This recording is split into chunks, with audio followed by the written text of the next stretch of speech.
Jaya Gopi Jannavalabha, Jaya Girivanadari, Jaya Gopi Jannavalabha.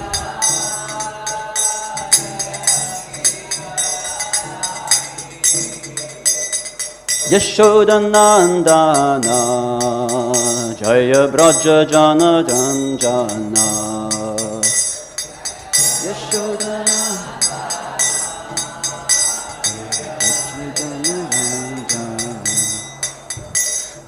Yashodanandana, Jaya Braja Janaranjana,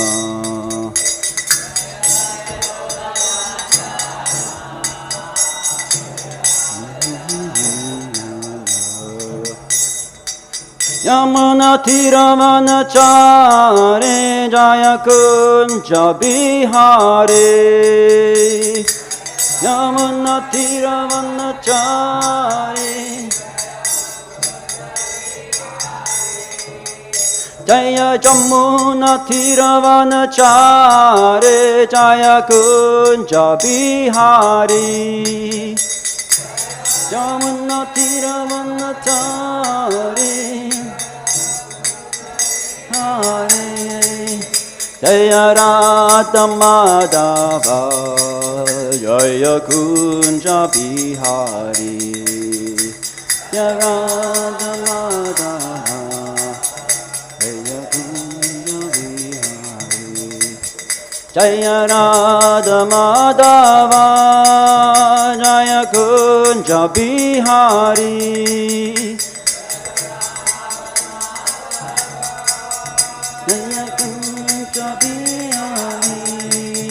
Jaya Radha Madhava, Jaya Kunja Bihari,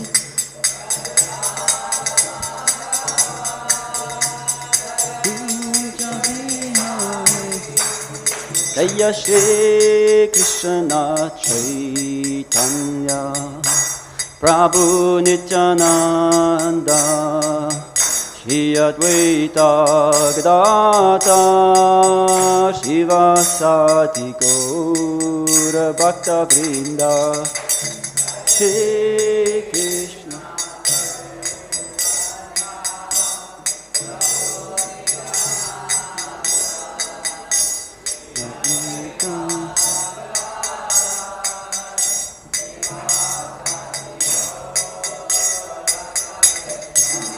Hare Krishna, Hare Krishna, Krishna Krishna, Hare Hare, Hare Rama, Hare Rama, Rama Rama, Hare Hare, Hare Krishna.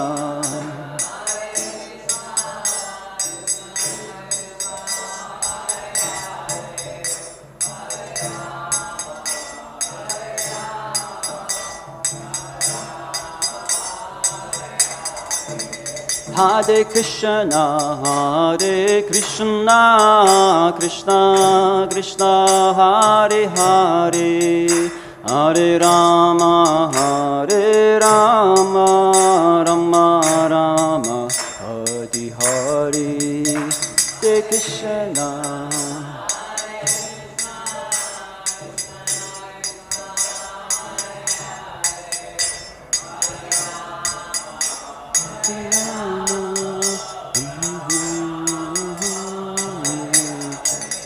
Hare Krishna, Hare Krishna, Krishna Krishna, Hare Hare, Hare Rama, Hare Rama, Rama Rama, Hare Hare.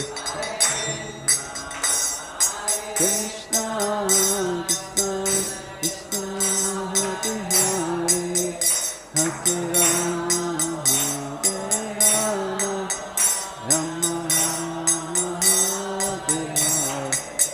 Hare Krishna, Hare Krishna, Krishna Krishna, Hare Hare, Hare Rama, Hare Rama, Rama Rama, Hare Hare, Krishna, Hare Krishna.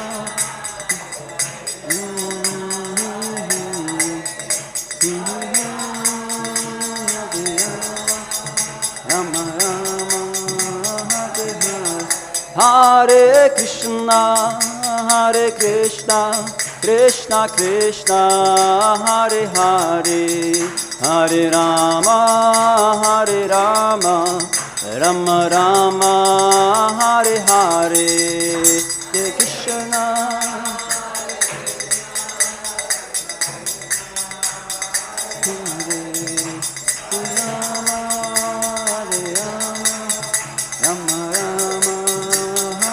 Hare Krishna, Krishna Krishna, Hare Hare, Hare Ram, Ram Ram, Hare Hare, Hare Krishna, Krishna Krishna, Hare Hare. Hare Krishna, Krishna Krishna, Hare Hare, Hare Ram, Ram Ram, Hare Hare. Krishna, Hare Hare, Hare Ram, Hare Ram. Hare Krishna, Krishna Krishna, Hare Hare, Hare Ram, Ram Ram, Hare Hare.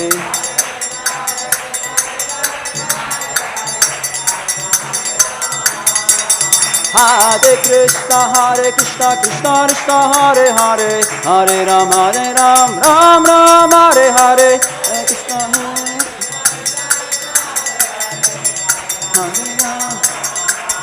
Jaya Prabhupada, Jaya Prabhupada, Prabhupada, Jaya Prabhupada.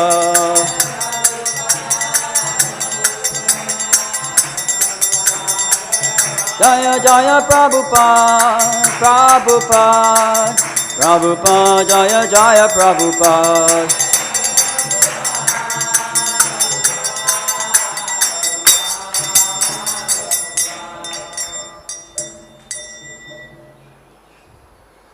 Shri Harinam Sankirtan Yagya ki, Shri Nantikoti Vaishnavrinda ki, Grantaraj Srimad Bhagavatam ki, Nitai Gaura Premanande.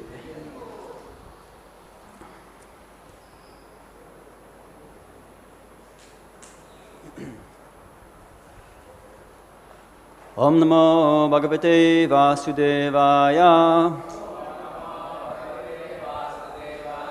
Om Namo Bhagavate Vasudevaya.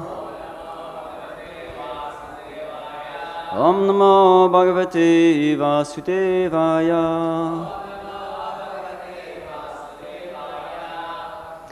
Hare Krishna. We're reading from Srimad Bhagavatam, Canto 2, Chapter number 9, answers by citing the Lord's version, text number 39. Antarhitendriyārthāya haraye vihitāñjaliḥ sarva-bhūtamayo viśvaṁ sasarjedaṁ pūrva-vat antarhitendriyārthāya haraye vihitāñjaliḥ sarva-bhūtamayo viśvaṁ sasarjedaṁ pūrva-vat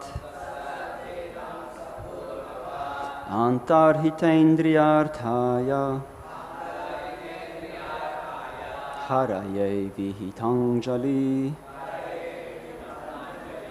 sarva-bhūtamayo viśvam sasarjedaṁ pūrva-vat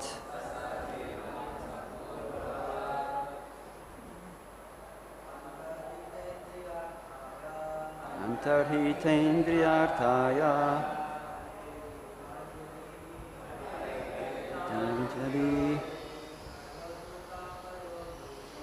sarva-bhūtamayo viśvam sasarjedaṁ pūrva-vat antarhitendriyārthāya haraye vihitāñjaliḥ sarva-bhūtamayo viśvam,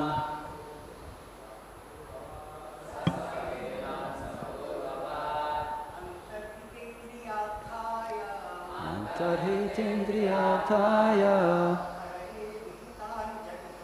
haraye vihitāñjaliḥ, sarva-bhūtamayo viśvam, sasarjedaṁ pūrva-vat. Mataji's.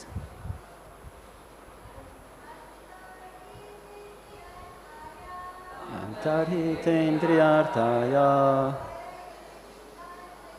haraye vihitāñjaliḥ, sarva-bhūtamayo viśvam, sasarjedaṁ pūrva-vat. Antarhitendriyārthāya, haraye vihitāñjaliḥ, sarva-bhūtamayo viśvam, sasarjedaṁ pūrva-vat. Antarhita, on the disappearance. Indriya-arthāya, unto the personality of Godhead, the objective of all senses. Haraye, unto the Lord. Vihita-añjaliḥ, in folded hands. Sarva-bhūta, all living entities. Mayaḥ, full of. Viśvam, the universe. Sasarja, created. Idam, this. Sa, he, Brahmājī. Pūrva-vat, exactly like before. Translation and purport by His Divine Grace A.C. Bhaktivedanta Swami Srila Prabhupada Ki. On the disappearance of the Supreme Personality of Godhead, Hari, who is the object of transcendental enjoyment for the senses of devotees, Brahmā, with folded hands, began to recreate the universe full with living entities, as it was previously. Purport. The Supreme Personality of Godhead, Hari, is the object for fulfilling the senses of all living entities. Illusioned by the glaring reflection of the external energy, the living entities worship the senses instead of engaging them properly in fulfilling the desires of the Supreme. In the Hari Bhakta Sudodai, there is the following verse: Akshno palam twadrisha darshanam hi, tano palam twadrisha gatra sangha, jiva palam twadrisha kirtanam hi, sudurlabha bhagavata hi loke. O devotee of the Lord, the purpose of the visual sense is fulfilled simply by seeing you. And to touch your body is the fulfillment of bodily touch. The tongue is meant for glorifying your qualities, because in this world, a pure devotee of the Lord is very difficult to find. Originally, the senses of the living entity were awarded for this purpose, namely, to engage them in the transcendental loving service of the Lord, or that of His devotees. But the conditioned souls, illusioned by the material energy, became captivated by sense enjoyment. Therefore, the whole process of God consciousness is meant to rectify the conditional activities of the senses and to re-engage them in the direct service of the Lord. Lord Brahmā thus engaged the senses in the Lord by recreating the conditioned living entities to act in the recreated universe. This material universe is thus created and annihilated by the will of the Lord. It is created to give the conditioned soul a chance to act, to return home back to Godhead, and servants like Brahmājī, Naradaji, Vyasaji, and their company become busy with the same purpose of the Lord, to reclaim the conditioned souls from the field of sense gratification and return them to the normal stage of engaging the senses in service of the Lord. Instead of doing so, in other words, converting the actions of the senses, the impersonalists begin began to make the conditioned souls senseless, and the Lord also senseless. That is improper treatment for the conditioned souls. The diseased condition of the senses may be treated by curing the defect, but not uprooting the senses altogether. When there is some disease in the eyes may be cured to see properly. Plucking out the eyes is no treatment. Similarly, the whole material disease is based on the process of sense gratification, and liberation from the diseased condition is re-engagement of the senses to see the beauty of the Lord, hear His glories, and act on His account. Thus Brahmājī created the universal activities again. Om Jnana-timirandasya Jnananjala-shalakaya Chakshurun militam yena Tasmai Shri Guruve Namaha Shri Chaitanya Manobhishtang Sthapitang Yena Bhutale Svayam Rupa Gadamayang Dadati Swapadantikam Vandeham Shri Guru Shri Yuta-padakamalang Shri Gurun Vaisnavangscha Shri Rupam Jagjatang Sagna Ragnatang Vitam Tang Sajivam Satvaitam Sarva-bhūtam Parijana Saitam Krishna Chaitanya Devam Shri Radha Krishna Padan Sahagana Lalita Shri Vishakan Vitangscha Hey Krishna Karuna Sindho Dino Bandho Jagatpate Gopisha Gopika Kanta Radha Kanta Namostute Tapta Kanchan Gaurange Radhe Vrindavaneshwari Vrishabhana Sutta Devi Pranamami Hari Priye Vanchakalpa Turbhyascha Kripa Sindhubhya Vacha Patitanam Pavanebhyo Vaishnavebhyo Namo Namaha Jaya Shri Krishna Chaitanya Prabhu Nityananda Shri Advaita Gadadhar Shri Vasadi Gaura Bhakta Vrinda Hare Krishna Krishna Krishna Hare Hare Hare Rama Rama Rama Hare Hare.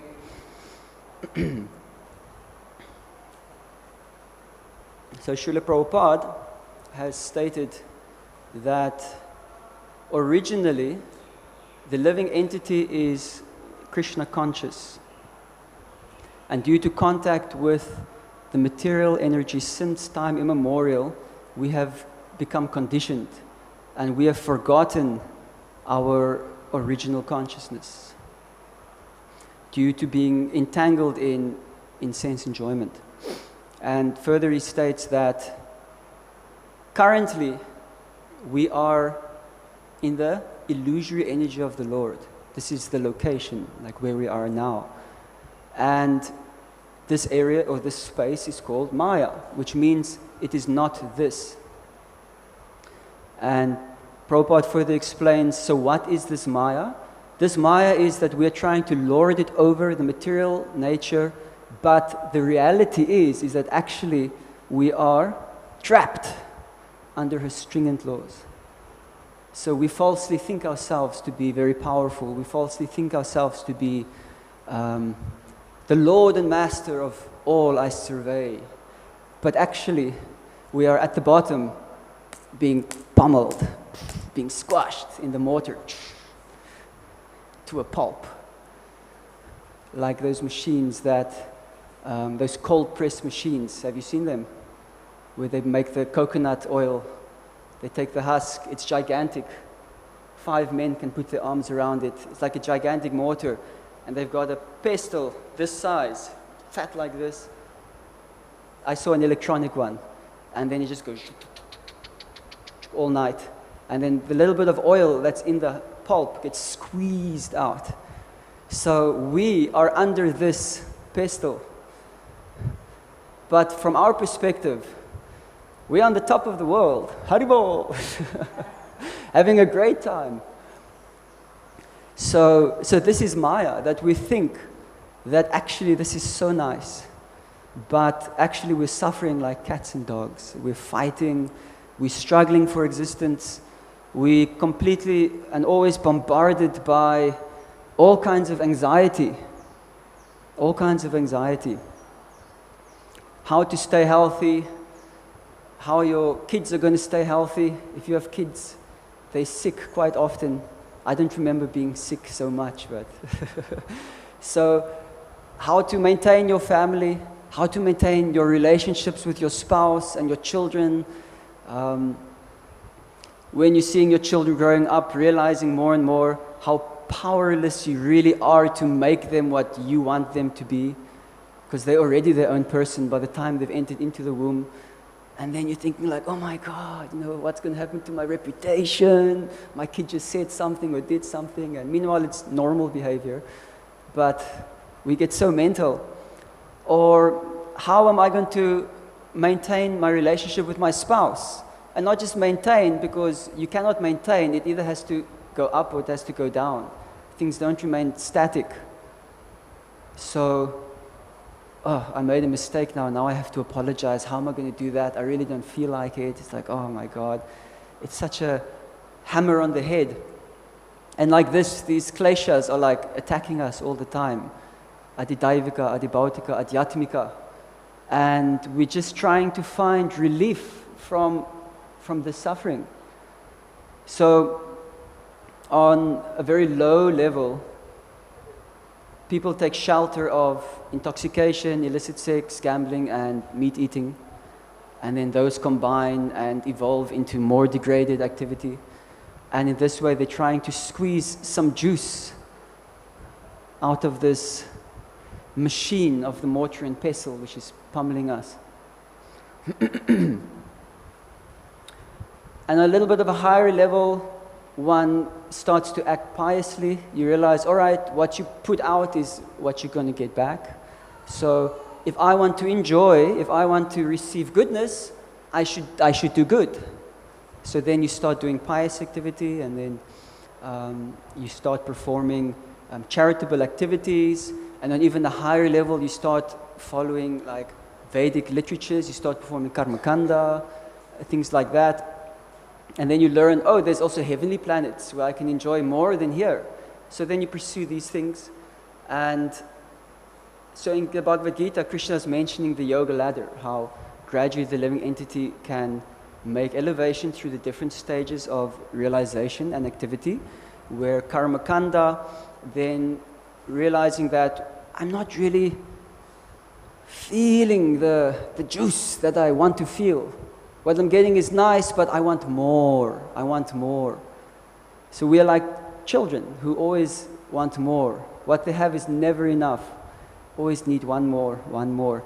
So the living entity wants more. So this is Krishna's plan.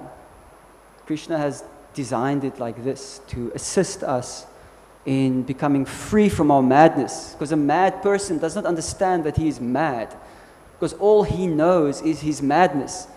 So how can he perceive the world other than from madness? How can he understand what a sane person thinks and feels and how they see the world? So this is our condition. So Krishna has very kindly arranged it like this to assist us to realize our madness and to free us from it. And so the living entity who then performs these pious activities for many lifetimes, they will come to the realization that something spiritual, that I'm still not feeling satisfaction. I'm doing everything paka, but still there's some emptiness inside of me. So they start inquiring a little bit more into their self, and they start renouncing the fruits of their work. So this is now karma yoga, where the results of the fruitive activities are being given up, but the duties are still being performed, and they're deriving something more from this. So a little bit of freedom is coming. And after some time, they're thinking, why do I need to do all these things? If I am not this body, I have actually nothing to do with this body. And why do I need to then perform all the duties of this body?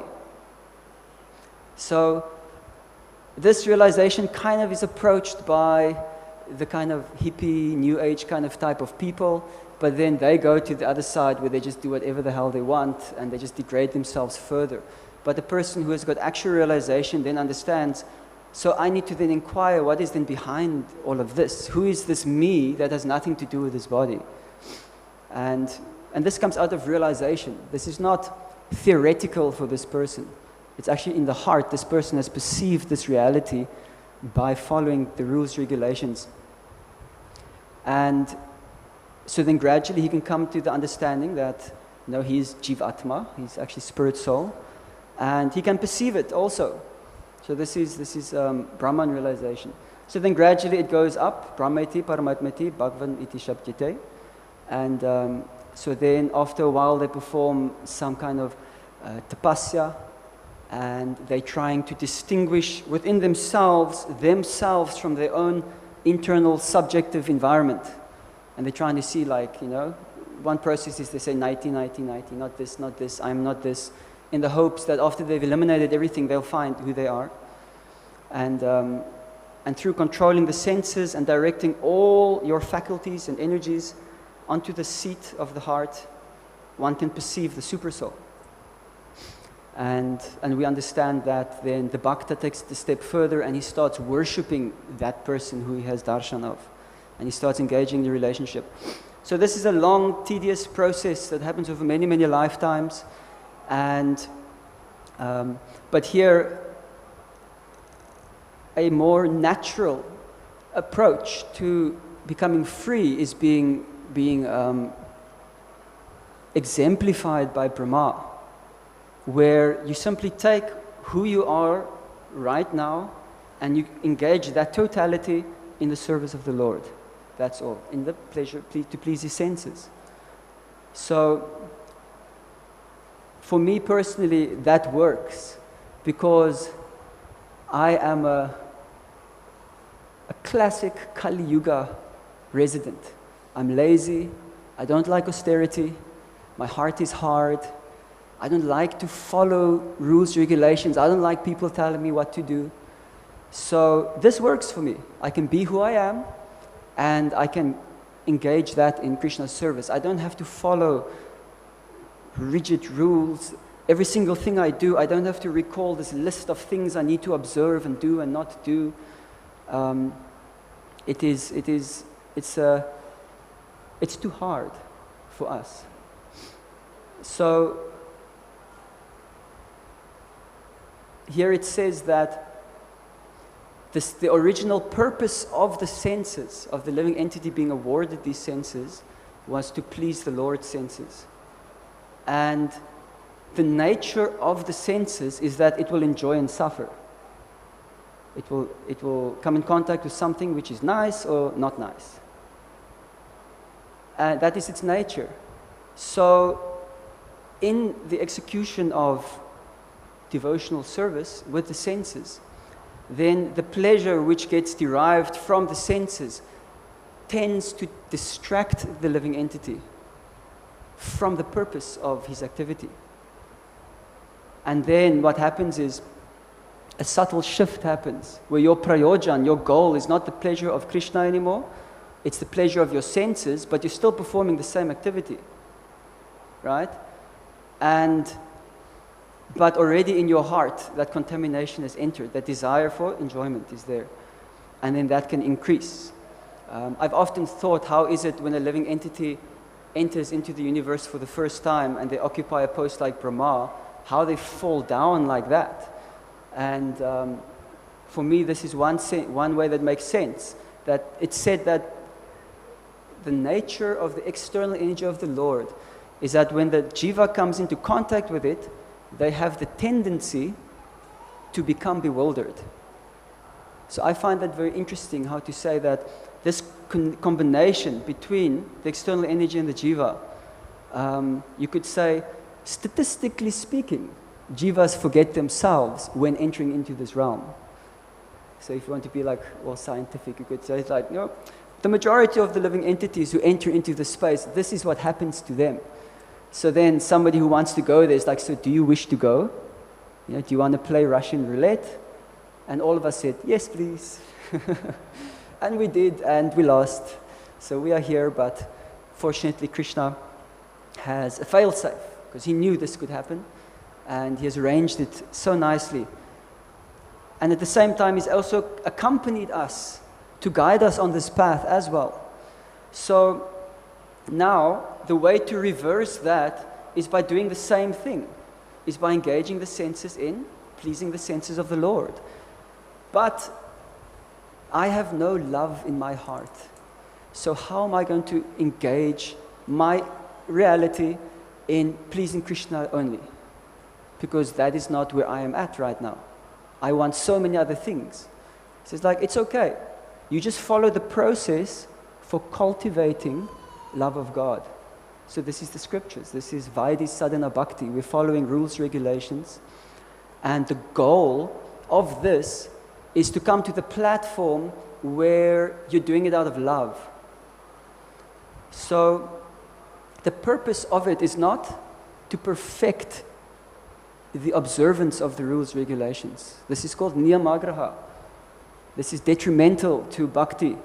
Niyamagraha means following, this is nectar of instruction, following rules, regulations simply for the sake of following them. But you've not understand the purpose behind it. So you could say like complete blind following. So you will not progress. And then the opposite also, niyama agraha, is that you reject them and you just do whatever you want, act whimsically. So this is not beneficial, so we should try to avoid this. But at the same time, we should try and follow it as perfectly as possible because Krishna likes it when we follow his instructions. And not just him, but it's his pure devotees who are saying this. This is actually Srila Rupa Goswami's statement. So Krishna likes it when we try to follow the instructions of his pure devotees. So doing it because Krishna likes it, so we can do that. And we get mercy like this. And there's one key word which is said at the beginning of this chapter, that when the Supreme Lord, it says that when he saw Lord Brahma's non-deceptive practice of penance, he became very pleased. And this word, non-deceptive, really stood out for me, which means that there should be non-duplicity, complete authenticity. That means that do not approach Krishna pretending that you have a motive other than you have. Krishna can anyway see it. We think that he can, but he can anyway see it. So, in our hearts, certainly we do feel, because we're all here, living in Mayapur. You don't just come here at a whim, By desire, we have been brought to Mayapur by the Lord's mercy. So, there is a desire to serve. So when we say, my Lord, I just want to be your devotee, it's true. I don't think anybody here I can point a finger at and say like, you're lying, you're cheating, that's not true.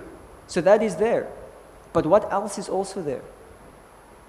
It's all these desires that we're struggling to give up, that we want. It's a whole list of things that we're all aware of. So what should we do with that? So generally, the tendency that I have observed is that many devotees, they just push that aside. Like, put a lock. All you need to do is chant, Prabhu, that's all. I'm chanting my rounds, following the 4 regs. So, eating only Krishna prasadam. But then, year after year, we see that the heart isn't changing.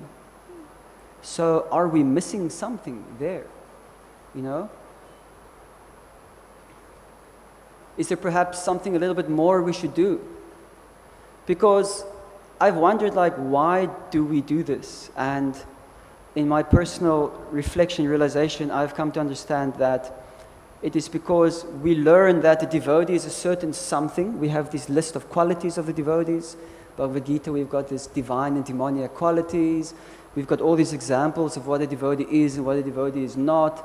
And because I'm a devotee, therefore, I'm all of these good things and all of these other things. I can't be that because I'm a devotee. Devotees don't criticize. Devotees don't.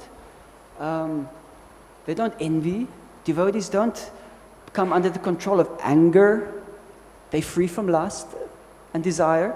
So these things cannot be part of me because I'm chanting Hare Krishna and you just say the name of the Lord once and all your sins are purified. So therefore, this cannot be me, right? So we justify it. It's like spiritual bypassing. So, but meanwhile, all of these things that we've locked away, they are factual, they're real, they're actually there. So what do we do with these things? How do we reconcile that we are actually far below our ideal?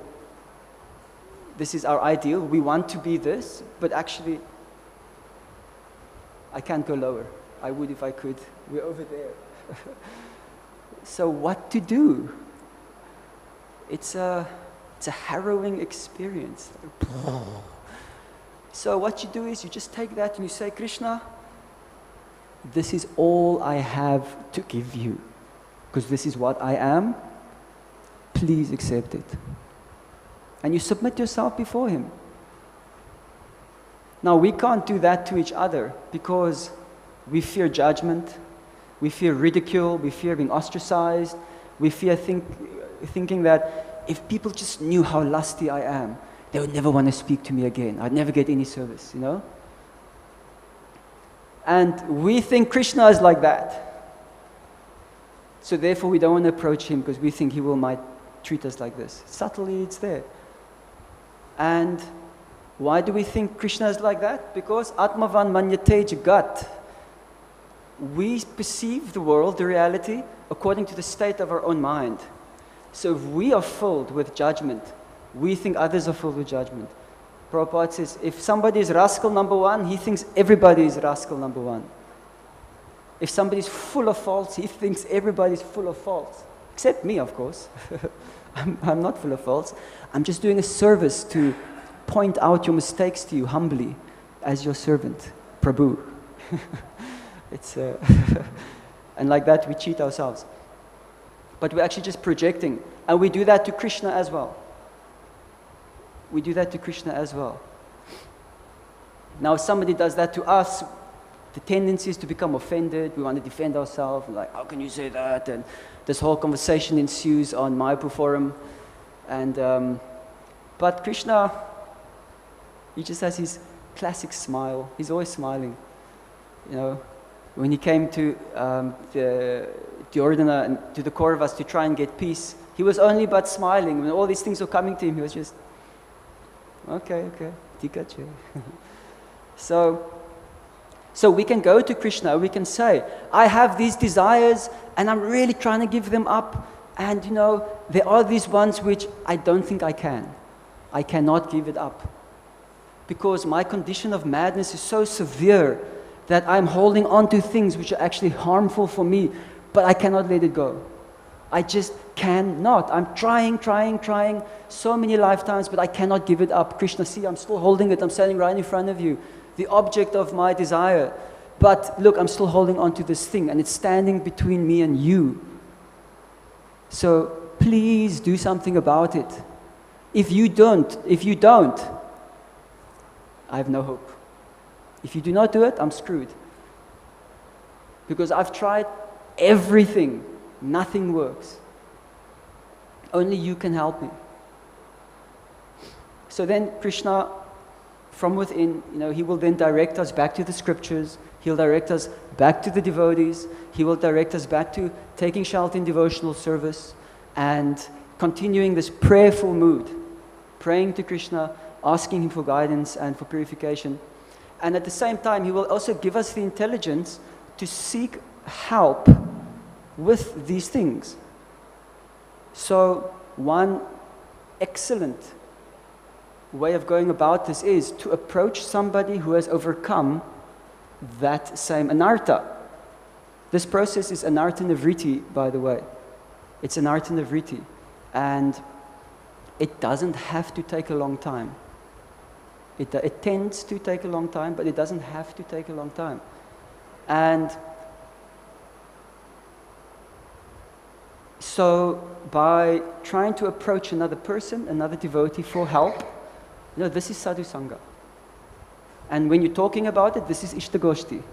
You're discussing spiritual subject matters. You're discussing how to execute the instructions of the spiritual master. Right? And Prabhupada is instructing us. Cooperate together, serve together, purify yourself, act for Krishna's benefit only. So this is ishtagosti. We were talking about this. We're revealing our mind. We need the association of the devotees. We cannot do it alone. So What does that mean, association, sangha? So the etymology of the word sangha, sa, in this case, means with, together with. And anga, we know it means limbs.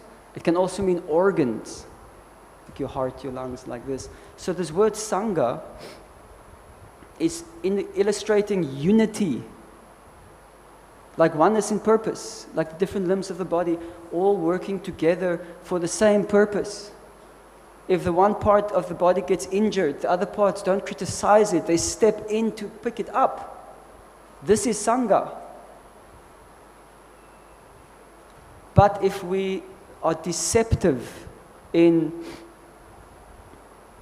our association, then you're not having sangha.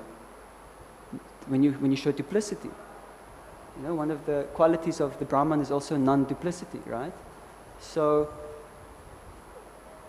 we have to be authentic, we have to be real. And one completely, what's the word? It's a relief to realize that when you start doing this, you see like, wow, everybody is struggling with the same things that I'm struggling. Everybody is struggling with lust, with anger, with, pratishta, kotinati. Everybody's having these difficulties. So it's like, oh, that's so good.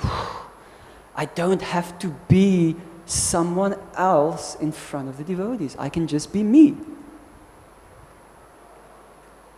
Of course, we should purify who we are. If who you are is like an obscene, offensive person, then you can't jump in between devotees and start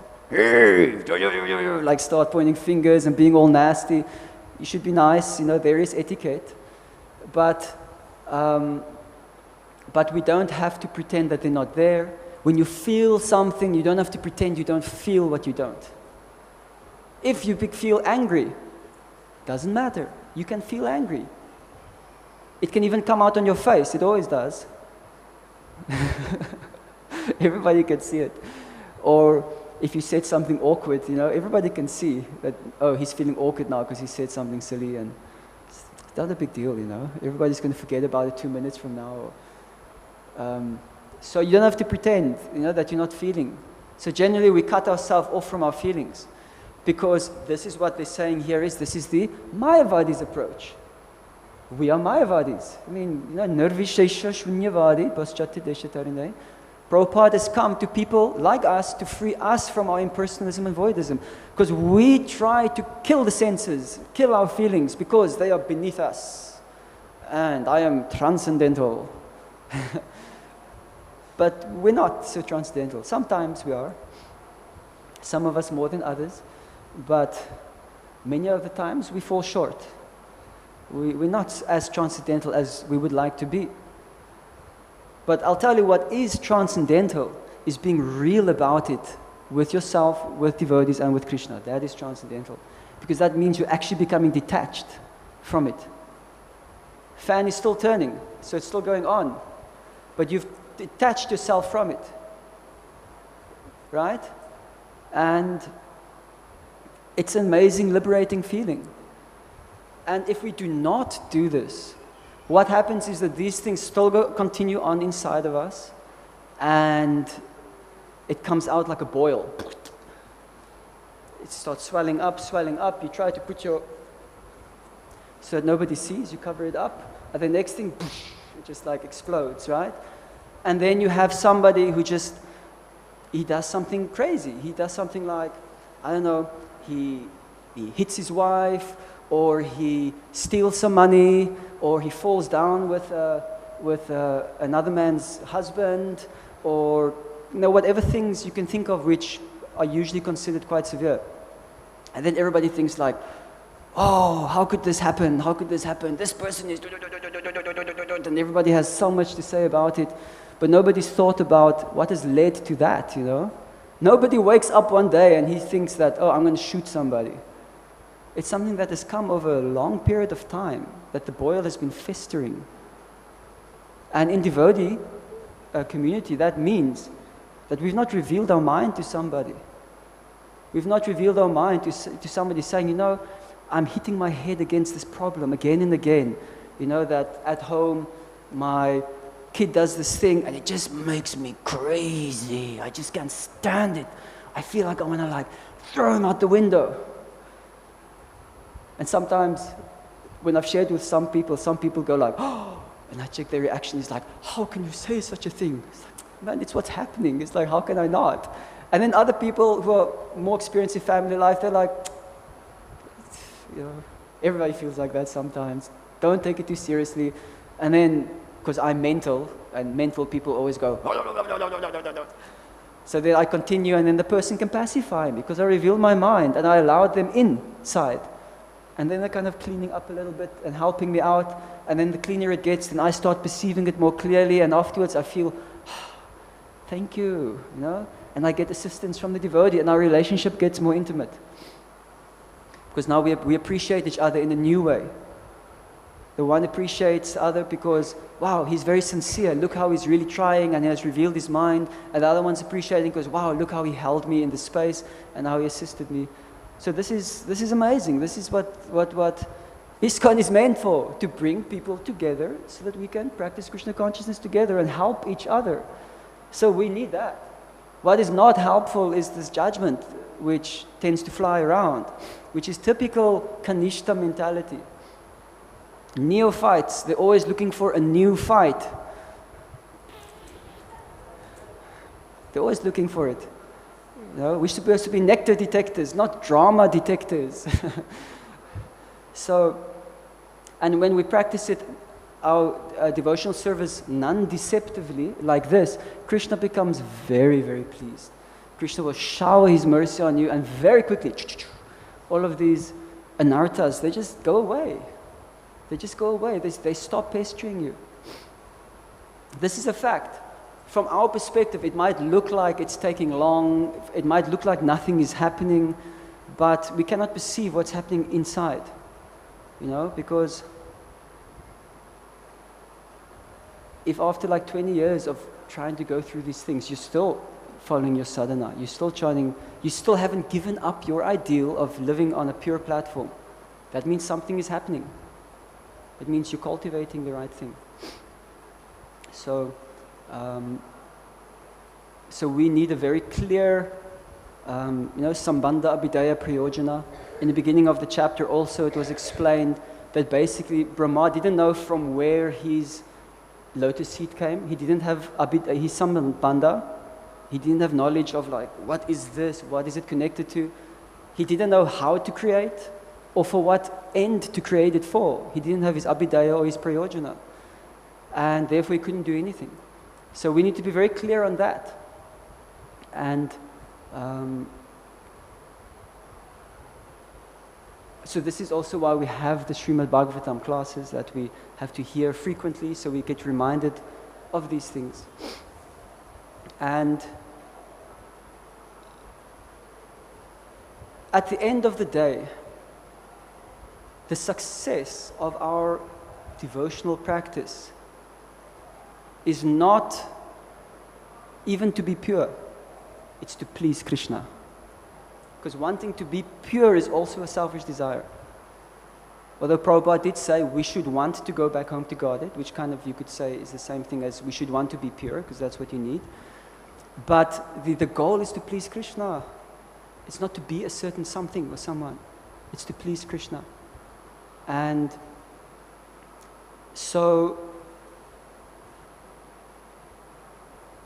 even if we're not doing everything perfectly, but we are sincerely attempting or endeavoring to do that, then we will get to Krishna. Krishna says himself, Tesham satata yuktanam bachatam pritipurvakam dadami buddhyokam tam yaina mamupiyanti te. To those who are constantly endeavoring to serve me with love, I give them the understanding by which they can come to me.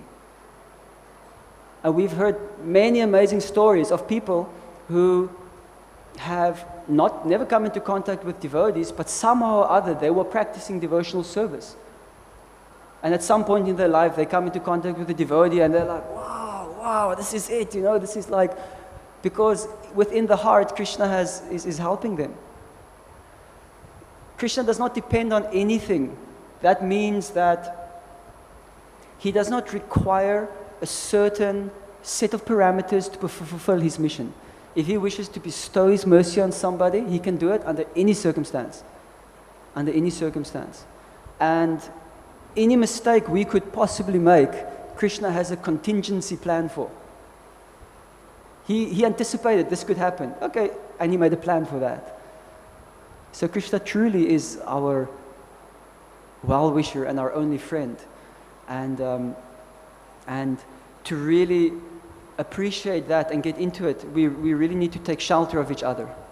We really need to get shelter of each other. We really need to drop all these pretenses, all this deception, this duplicity, and just be straight with each other. Of course, we should be selective also, because not everybody can handle the contents of your mind. So but you should seek it out. You should pray to the Lord, because it's not always easy to find.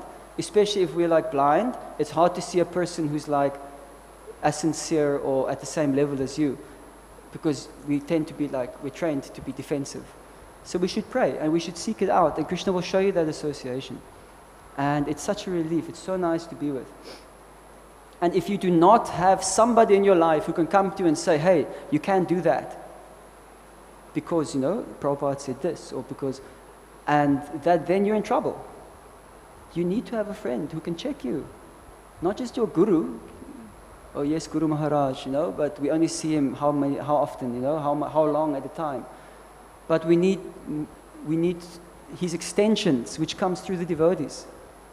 His extensions, through the association. And of the association, it said the peer association, people on your equal, the majority of association should be there. Because they can suss each other out very easily. It's easy to see.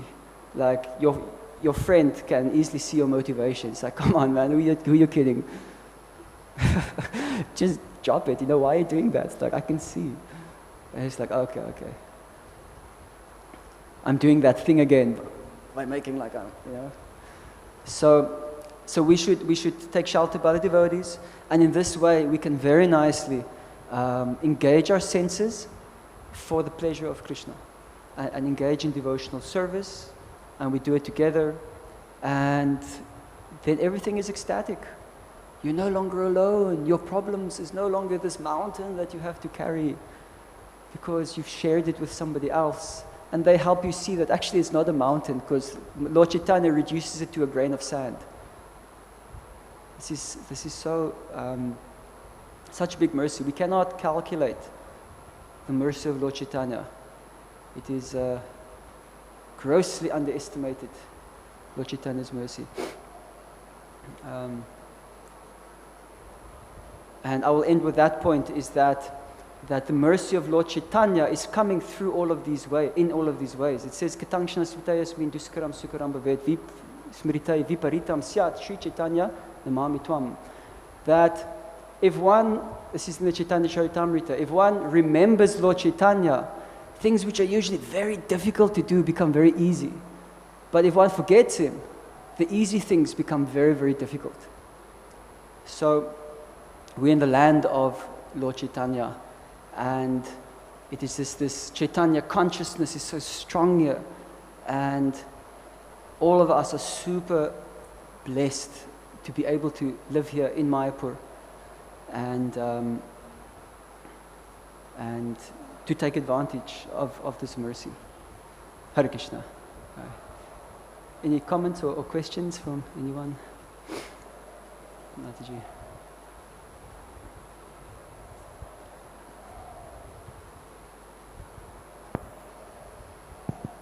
Hare Krishna.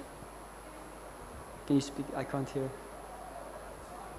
Just speak into it. Hare Krishna, Prabhu. Accept my humble obeisances. I liked your class so much, and you gave so nice example of the practical, what we are going through. Sometimes it happens that in association, sometimes we are hurt or somebody says something. Even we try to be normal that time, but when we are trying to please Krishna or doing some devotional service, at that time when we are praying, and we'll feel that we are praying for Krishna and we are crying for Krishna, but actually the realization is we are crying because we are hurt, and we are present before Krishna, and suddenly there is a realization, oh, these tears are not for Krishna. I got hurt, that's why the tears are coming in front of Krishna. So when we realize or we undergo this phase, how to overcome that, Prabhu? Hare Krishna. I think you kind of already said the answer. Is that you came to Krishna, you were crying to Krishna, and Krishna helped you understand, oh, this is actually what's going on. I'm actually crying for myself. And by being honest about that in front of Krishna, and then you can just express that to Krishna. Just say like, like a child comes to the mother and says, oh, he said this thing to me. So if it's something that you cannot overcome, like you might try to sit with it and think, okay, I'll try and breathe, I'll just try and forgive the person, I'll apply my knowledge. And there's so much that we can say to ourselves in counsel that, what we hear all the time. I'm a very sinful person, so I'm just getting a token reaction. It's for my purification. It is, and as long as one is not thinking about criticizing the other person, and one is applying the focus on trying to overcome whatever anartha is there, then that's great. And if you hit a wall and you feel that you cannot, then you go to the devotees. You share your mind with the devotee. You say like, I know that I shouldn't feel like this, or I know that I shouldn't be offended because actually it's just my pride that is hurt, but I cannot give it up. I'm trying, I've done this and this, but still this thing is there and I want revenge or whatever you might feel. And then that comes out in the open, and then devotees can give you counsel. Devotees will share. And then you can go to Krishna with that as well. Yeah. Krishna talks to us when we talk to Krishna. You don't have to be advanced pure devotee to hear Krishna speak to you. It can come in the form of just spontaneously remembering a verse. Or just like suddenly you actually just see it. And you're like, oh, okay. That's actually Krishna telling you. Yeah? But sometimes it's easier if we have a devotee who can speak. And we hear it with these ears, and then it comes in as well. So we actually have many options. And all of these things are just different ways of approaching Krishna. So you're actually still doing the same thing. You're approaching Krishna by approaching the devotees. You're approaching Krishna by approaching Harinam. You're approaching Krishna by approaching the scriptures, or by going to the deity and praying. So I think what you have said is fine. And you just take that further, and you just go back to Krishna with it. And you understand the goal is, I want this to go away. Yeah, like that. Thank you, Prabhu. Hare Krishna. And I like the way you said new fight. That what I like it so much. Thank you for that new things to teach us. Thank you, Prabhu.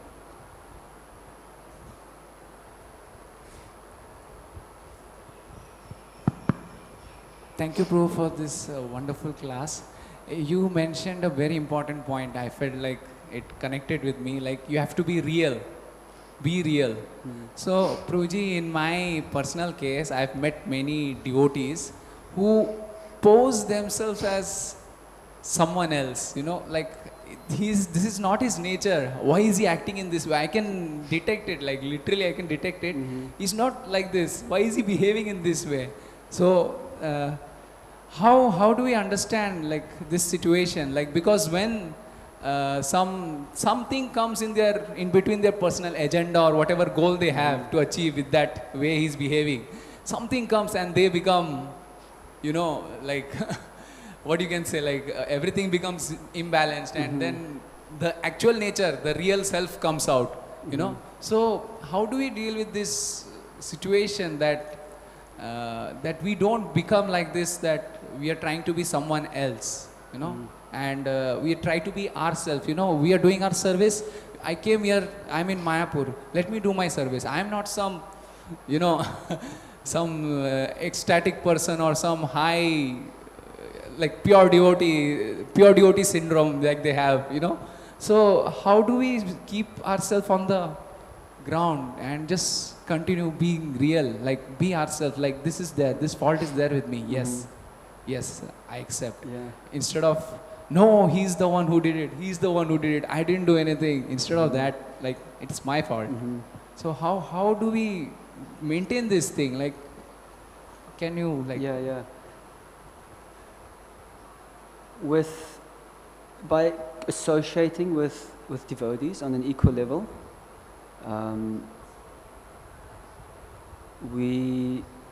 it comes out quicker because they can see it, you can see it. They might even point it out, or you might see them seeing it, and you know that they know that you know they can see it. So it's like, all right, might as well just drop the act because everybody knows. Usually the person who's pretending, they're the only one who thinks that nobody can see. Usually everybody can see.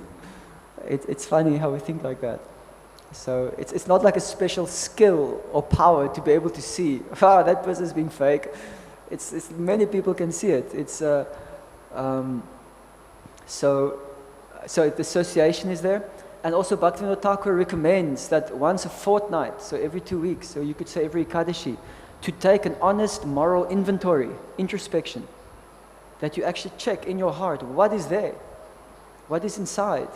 That is not just all external, that we have to go inside and we have to see good qualities, bad qualities, how have they been progressing? How are the weeds, going? Am I making progress? Is the anger still the same? Is it being reduced, Reflecting on these things that I did, have I been changing my behavior? So we have to take an honest moral inventory. It's a introspect.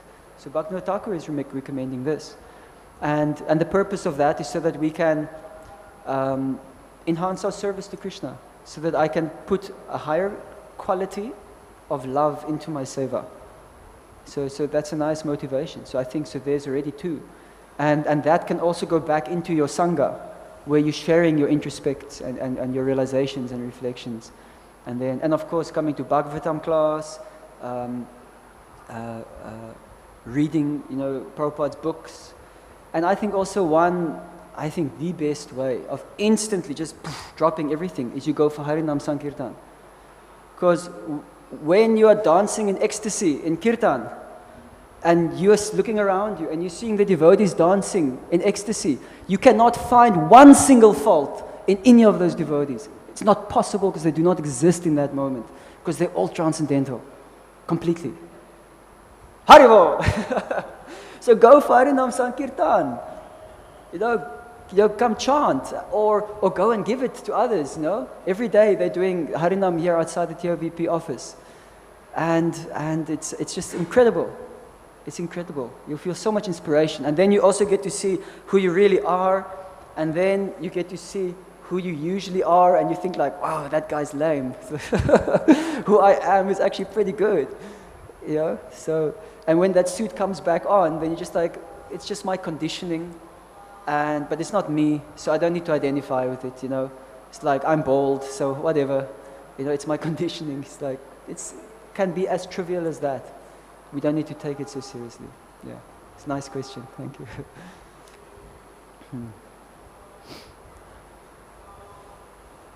Okay.